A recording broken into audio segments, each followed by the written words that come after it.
지난해 10월 최순실 국정농단 사태로 혼란을 빚었던 대한민국. 정부의 큰 실망감을 감추지 못한 국민들은 박근혜 전 대통령 즉각 퇴진이라는 한마음 한뜻을 모아 자신들이 있는 자리에서 촛불을 들었습니다. 재판관 전원의 일치된 의견으로 주문을 선고합니다. 피청구인 대통령 박근혜를 파면한다. 1600만 국민이 든 촛불은 새정치를 요구한 이른바 민심 촛불이었습니다. 민주주의의 승리라는 역사를 또 한 번 만들어냈는데요. 비어있는 대통령 자리를 하루빨리 메꾸기 위해 19대 장미 대선을 서두를 수밖에 없었습니다. 짧은 선거 일정 탓에 치열한 경쟁을 벌일 수밖에 없었던 대선 주자들. 이제 그 마라톤이 끝나가는데요. 이번 19대 대선 후보 등록자는 기호 1번부터 기호 15번까지 총 15명 중 2명이 사퇴하며 13명으로 역대 최다 기록. 투표용지 또한 28.5cm로 역대 최장 길이었는데요. 치열한 경쟁 탓에 후보 간의 날선 공방으로 이어지기도 했습니다. 그 국민 성장 그런 식으로 비열하게 하면 안 되고. 아니 비열한 거는 내가 지금 어제 개파 패권주의 때문에 나왔다고 다들 말씀하시는데요. 그렇게 당을 쪼갠 분이 우리 안 후보님이시죠. 쪼갠 분이 저는 문 후보님이라고 생각합니다. 무슨 궤변입니까 도대체? 궤변이 아니라 궤변이 아니면 뭐예요? 가짜뉴스지. 아니 말씀을 왜 그래 하세요? 전 국민이 방송을 지켜보는 가운데 적극적으로 자신을 어필하는 기회이기도 했고요.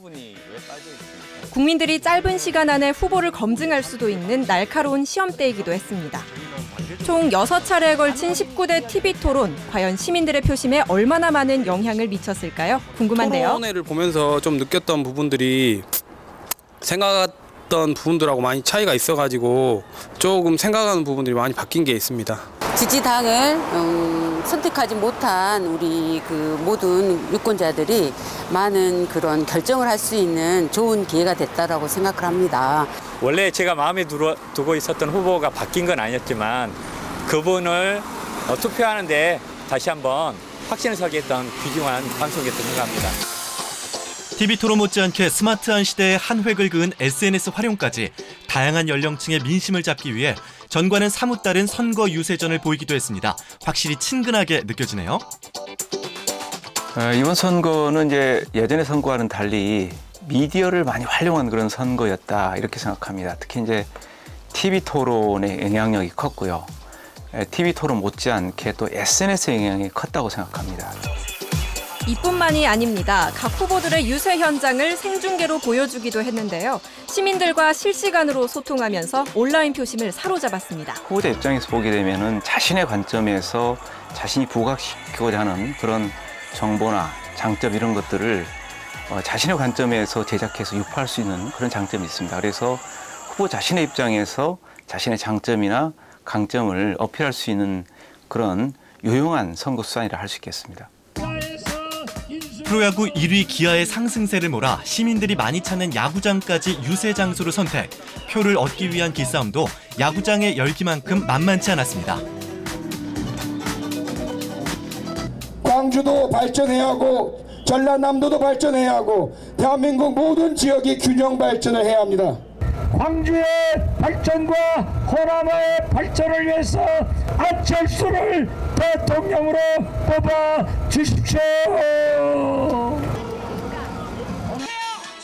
호남권 민심 굳히기에 나선 후보 5인방. 한 표라도 더 얻기 위해 광주를 돌면서 총력을 다했는데요. 갈피를 못 잡고 있는 불안한 국정 탓에 새 정부에 대한 기대치가 높은 시민들. 과연 표심을 기울이게 만든 핵심 요소는 무엇일까요? 저는 공약의 부분에서 실천 가능성이 있는 그런 공약 부분을 저는 선택을 했습니다. 잘하는 어린이들도 무상교육 해준다 하고 그런 공약들이 마음에 들더라고요. 여러 가지 뭐 큰 공약, 작은 공약, 저에게 필요한 공약도 있지만 결국은 실현 가능성을 생각하고 이분이 반드시 이걸 지켜줄 거라고 믿고 믿음으로 찍었습니다. 겉핥기식의 선심 공약이 아닌 실현 가능한 공약을 원하는 시민들. 박근혜 전 대통령의 임기 4년 동안 대부분의 공약이 제대로 실현되지 않았기 때문인데요. 이제 새 정부가 안고 가야 할 숙제로 보여집니다. 박근혜 전 정부 대선 공약 추진 상황은 총사업비 4조 2,100억 원에 국비 반영액이 3,580억 원, 공약 이행률은 겨우 8%였습니다. 그 선거 공약을 지킬지 안 지킬지도 아직 그렇게 확실히 믿지는 못할 것 같아가지고 아직은 그렇게 후보를 정하지는 못했어요. 공약 대부분 보면은 뭐 자기 임기 기간 동안에 몇십 프로 하는가 모르겠어요. 아마 공약을 못 지키고 대통령 말하면 임기를 마친 사람이 많지요. 유권자로 삽소리는 아닌데 믿지를 못하겠더만. 공약을 그렇게 한다고 해서 거의 막 그대로 실천이 된 것이 아닌 게 그냥 한 길에도 한 길 흘러불구만.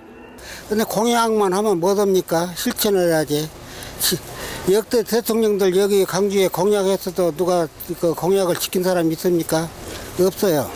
톤을 보고 그 공약들이 다 지켜줄 수 있는 건지 되게 좀 궁금이 되고, 어떤 대통령이 되시든 그 공약을 충실하게 이행해 주시는 대통령이 있으면 참 좋겠습니다. 내세운 공약보다는 앞으로 이행하기 위한 실천 의지가 중요할 것 같습니다. 각 시도에서는 지역 발전을 위해 대선에 출마하는 각 후보자들에게 공약에 반영하기 위한 공동 건의문을 전달했는데요.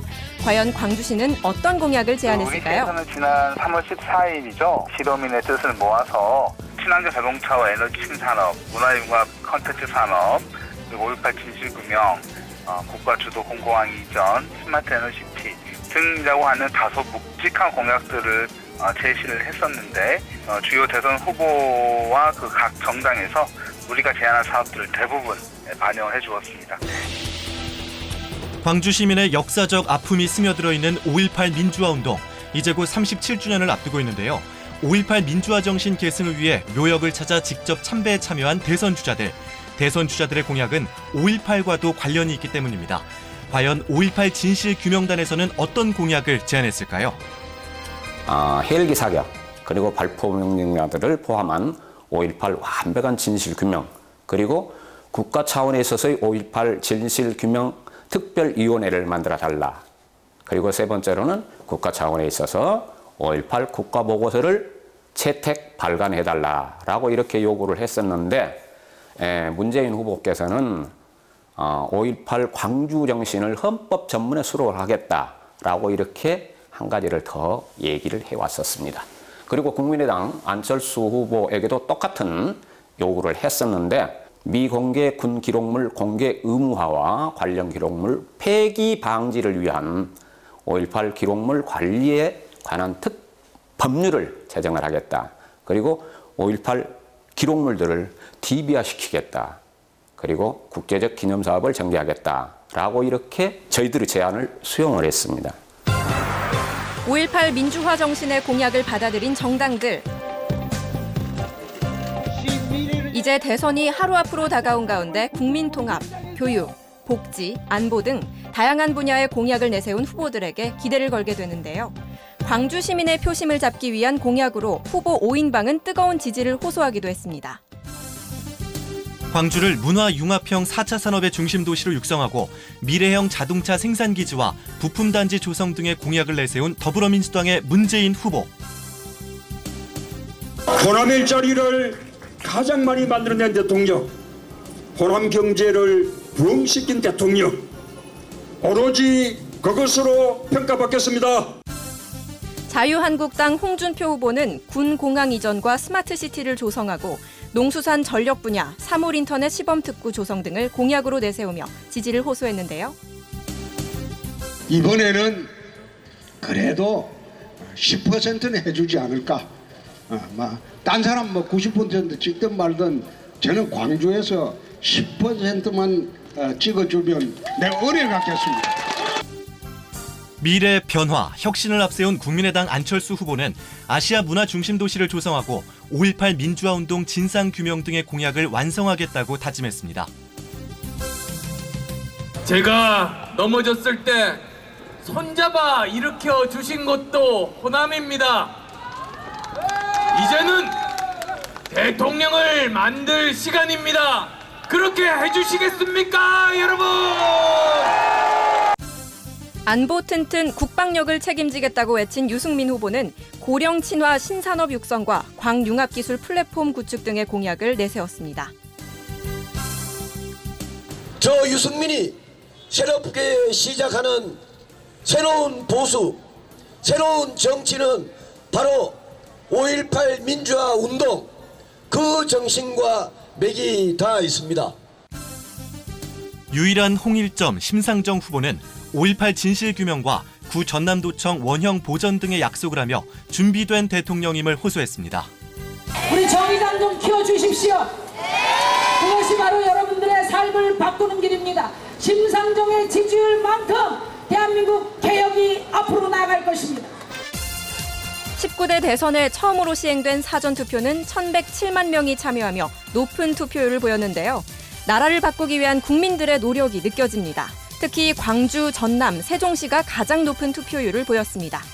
대한민국 국민이라는 사실이 부끄럽지 않을 대통령으로 인해서 대한민국 국민이라는 게 부끄러운 그런 정치 행위는 이제 그만 보고 싶습니다. 두 아이를 키우고 있는 엄마이다 보니까 그 아이들이 좀 더 잘 살았으면 좋겠다는 생각이 들고 그 약 먹고 자살한 사람들 없었으면 좋겠고 자영업에 힘들고 또 가계부채 증가 또 청년들의 일자리 이 세 가지 아니겠습니까? 될 수 있으면 이제 젊은 사람들한테 편리하게 이제 노인은 삶을 얼마나 살겠어. 그런 게 이제 기본적인 것만 갖춰주고 젊은 사람들이 활동하고 애기 낳게클로, 응? 인구수가 좀 늘게클로. 기회가 항상 누구에게나 주어지고 누구나 행복할 수 있는 행복의 기회를 잡을 수 있는 그런 나라를 좀 만들어 주셨으면 합니다. 예. 갈피를 못 잡고 있는 불안한 국정 탓에 새 정부에 대한 기대가 높아져 버린 대한민국 국민들. 국민 한 표의 가치는 대한민국 5년의 운명을 결정짓는 것과 같으니까요. 이 소중한 투표권 꼭 행사하시길 바랍니다.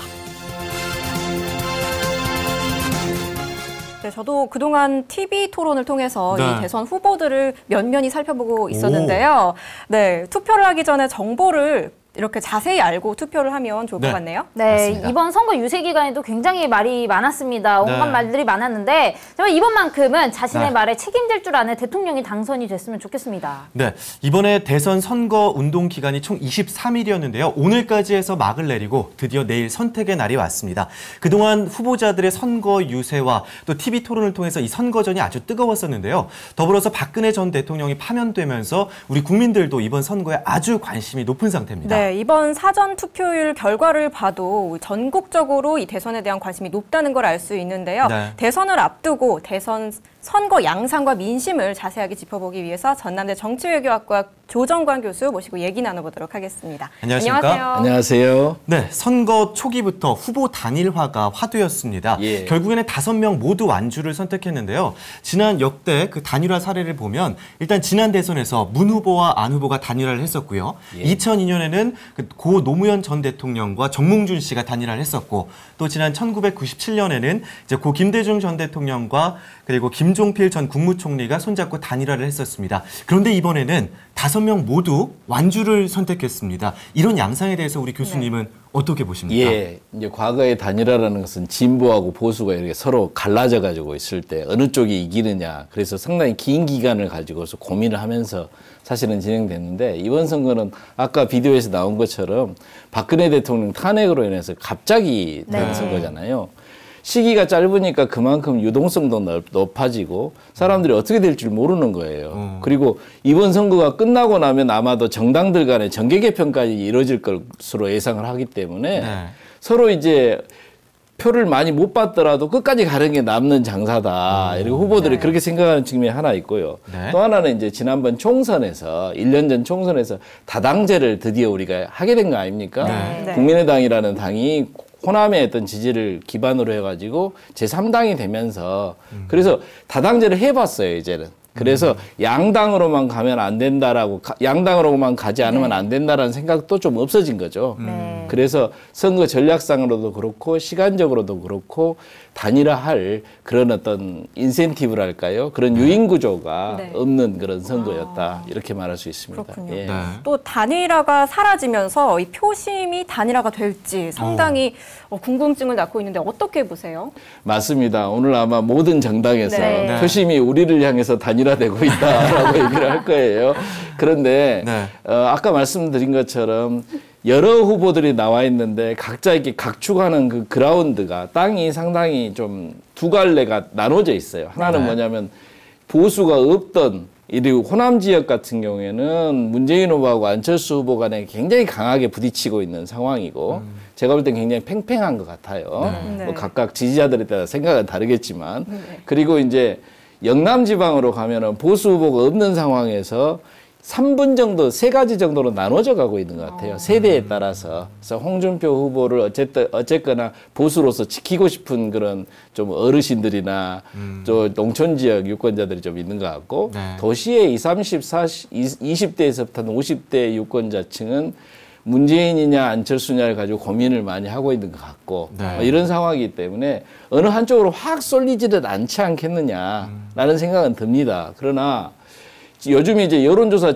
이게 분석하고 데이터를 계속 수집하고 하지만 이게 잘 안 맞아요.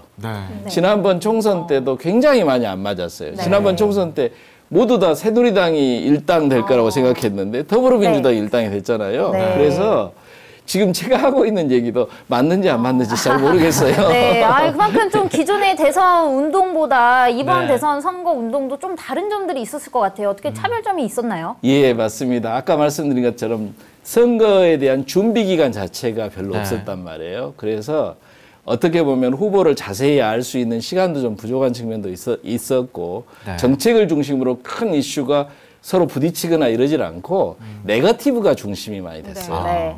후보의 도덕성이라든가 또 거짓말했다 뭐 등등 이런 거 가지고 자꾸 이제 네거티브가 너무 심해가지고 국민들이 판단하는데 좀 어려운 측면들이 좀 있었고요. 왜냐하면 네거티브라는 게 어떤 게 더 나쁜 건지 어떤 게 덜 나쁜 건지 판단하기가 좀 어려운 측면이 있잖아요. 그리고 두 번째는 이제 여론조사에서 지지율이 굉장히 앞서는 후보가 지지율을 말하자면 내세우면서 대세론을 형성을 하다 보니까 처음에 여론조사 지지율에 따라서 사람들이 막 왔다 갔다 하는 거예요. 그래서 사실은 후보의 품질보다는 여론조사 지지율이 주요한 화제가 돼버린 거죠. 예, 그런 선거였다는 것이고.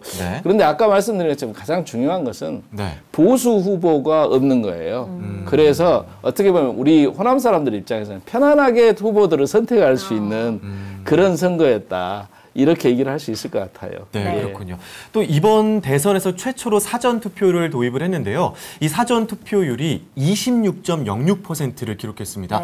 아주 높은 수치인데 이렇게 사전투표율이 높았던 배경은 어디에 있다고 보십니까? 예. 사전투표는 사실은 도입된 지 얼마 안 됐어요. 대통령 선거에서는 이번에 처음 도입이 된 것이죠.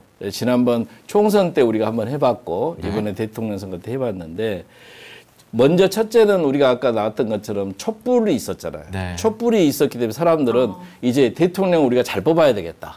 내가 직접 참여해서 대통령을 뽑아야 되겠다. 그래서 참여율이 일단은 누구든지 투표에 참여하고 싶은 마음이 많은 거예요. 그래서 전체적으로 사전투표뿐만 아니라 내일 투표율까지 포함해서 굉장히 투표율이 높을 것이다라고 생각을 하고 있고요. 두 번째로는 황금 연휴가 있었어요. 황금 연휴가 있는데 먼저 투표하고 나서 그다음에 편안하게 쉬고 싶어 하는 거죠. 예, 그런 측면이 있었고요. 세 번째로는 각 정당이 열심히 동원을 했습니다. 그렇죠. 특히 호남 같은 경우에는 이 두 개의 정당이 예를 들어 국민의당은 국회의원들이 많고 더불어민주당은 단체장들이 많잖아요. 그러니까 뭐 열심히 자기들 당원들을 동원해가지고 적극적 지지층이 많이 동원됐다는 측면이 있고 그 다음에 이제 SNS가 많이 사람들이 쓰다 보니까 사전투표를 통해가지고 자기 사진을 찍어가지고 내고 싶은 그런 마음도 있고 또 마지막으로는 후보자들 간의 이제 경쟁이 이번에 굉장히 치열해요. 제가 볼 때는. 그래서 경쟁이 치열하면 일단 투표율은 높아집니다. 그래서 치열한 경쟁 속에서 자기가 어떤 후보한테 기여를 하고 싶다, 또 안 하고 싶다, 또 지금 SNS 관련해서 화면도 나오고 있는데요. 뭔가 자기가 지지를 나타내고 싶어 하는 거죠, 말하자면. 그래서 원래 경쟁이 치열하면은 투표율은 올라갑니다. 그런데 이번에 특히 호남은 굉장히 강한 경쟁이 이제 붙어 있는 상태. 이렇게 말씀드릴 수 있겠어요. 또 이번 사전투표 결과를 보면 세종시가 1위를 했고요. 2위가 전남, 3위가 광주였는데요. 반면 대구가 가장 낮았어요. 맞습니다. 이렇게 호남권에서 사전투표율이 가장 높은 이유가 뭘까요? 예, 그러니까 호남 분들은 지지자들이 이미 후보를 미리 많이 결정을 했다는 얘기죠. 상당 숫자가. 그리고 이 아까 말한 것처럼 열성적인 지지자들을 동원해낼 수 있는 두 당의 조직이 탄탄한 상태. 그런데 대구나 영남 지역의 경우에는 일단은 홍준표냐 안철수냐 막 고민하고 있는 유권자들이 여전히 있고 뭐 아마 오늘 밤까지도 고민하고 내일 아침까지도 많이들 고민을 한다고 그래요. 제가 부산이나 대구에 있는 사람들 연락을 들어보면 굉장히 고민에 빠져 있다고 합니다. 그리고 수도권 같은 경우에도 보수적인 유권자층이 전부 투표에 대해서 고민을 많이 하고 있어요. 그래서 그런 분들 때문에 좀 지지율이 사전 투표율이 약간 낮았다 이렇게 말할 수 있습니다. 예. 어떻게 또 지난 이명박 정부 때나 박근혜 정부 때나 이 우리 지역에 대한 공약이 사실 지켜진 게 거의 없었거든요. 맞습니다. 예. 정말 많은 분들이 또 이제 공약들을 이렇게 좀 내놓고는 있지만 많은 분들이 또 의심하는 게 공약이에요. 지켜지지 않는다. 맞습니다. 지키는 게 중요할 것 같은데 또 어떻게 보시나요? 대체적으로 일자리라든가 경제라든가 모든 면에서 공약들은 내놨는데 지난번 TV토론 도중에 여러분 많이 보셨을 거예요. 예산을 확보해 놓고 있느냐, 세금을 제대로 걷어서 할 거냐 그런 얘기를 할 때 전부 말문들이 막히는 대선 후보들을 보고 있어요. 그래서 사실은 아무리 좋은 것을 다 준다고 하더라도 진실되게 약속을 지킬 사람을 우리가 골라야 되겠죠. 사실 골라야 됩니다. 그래서 사실 굉장히 고민스러운 부분인데 대체적으로 후보들은 많은 공약을 합니다. 근데 그중에서 하나라도 제대로 고쳐지는 게 굉장히 중요하죠. 그래서 거기다 초점을 둬서 후보들에 대한 평가를 하셔야 될 것 같아요. 예. 약속. 지금 화면이 나오고 있죠. 이명박 전 대통령의 모습이죠. 뭐 저분은 근데 지켜서는 안 되는 공약도 하나 지켰어요. 4대강 공약이라고. 그렇군요. 우리 교수님 말씀대로 정말 공약의 구체성 및 또 예산 확보 여부가 되는지 그런 부분을 살펴보는 게 중요할 것 같고요. 마지막으로 이제 대선 투표 하루를 앞두고 있습니다. 투표자들이 어떤 자세를 가지고 투표에 임하면 좋을지도 한 말씀 부탁드릴까요? 대통령 선거는 결국은 한 사람을 뽑는 거예요. 그 사람의 도덕성이라든가 능력이라든가 종합적으로 판단을 해야 되는데 완벽하게 좋은 사람은 분명히 없죠. 그러나 덜 나쁜 사람을 뽑아줘야 됩니다. 근데 매우 중요한 것 중에 하나는 아까 말씀하신 것처럼 아무리 좋은 말을 한다 하더라도 제대로 지킬 수 있는 공약인가, 또 지킬 수 있는 사람인가 이 점을 굉장히 중요시해서 볼 필요가 있어요. 그리고 가능하면 절대 투표 빠지지 말고 나가십시오.